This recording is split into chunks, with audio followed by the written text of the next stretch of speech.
মানে এটা 1331 সালে, বাংলা 1331 সালে আমার দাদু বোধানন্দ ঠাকুর তিনি প্রতিষ্ঠা করেছিলেন এই আনারস শ্মশান কালী মন্দির। বুঝলে, এটা উনি প্রতিষ্ঠাতা করেন প্রথমে খড়ের চালা, মাটির মূর্তি, মাটির ঘর। বুঝলে, এরপর তারপরে রিমডেলিং হয়, কিছুদিন পর আবার চুনসুরকি দিয়ে এইসব করে করেছিল। তারপর আবার এই রিসেন্ট এগুলো সব রিমডেলিং হলো। এই ৫৭ বছর ১০০ বছর হবে এই মন্দির।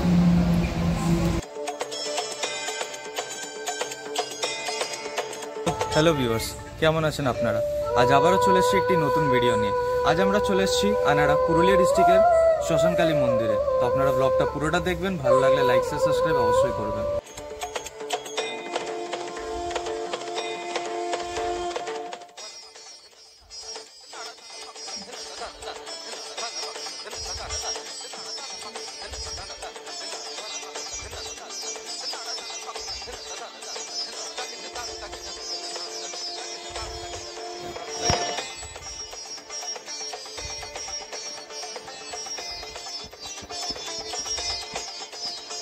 মানে সে তো তুমি দেখতেই পাচ্ছ, এইসব মন্দির দেখে ১০০ বছর হতে যাচ্ছে, প্রায় দূর দূরান্ত থেকে লোক আসেন এখানে।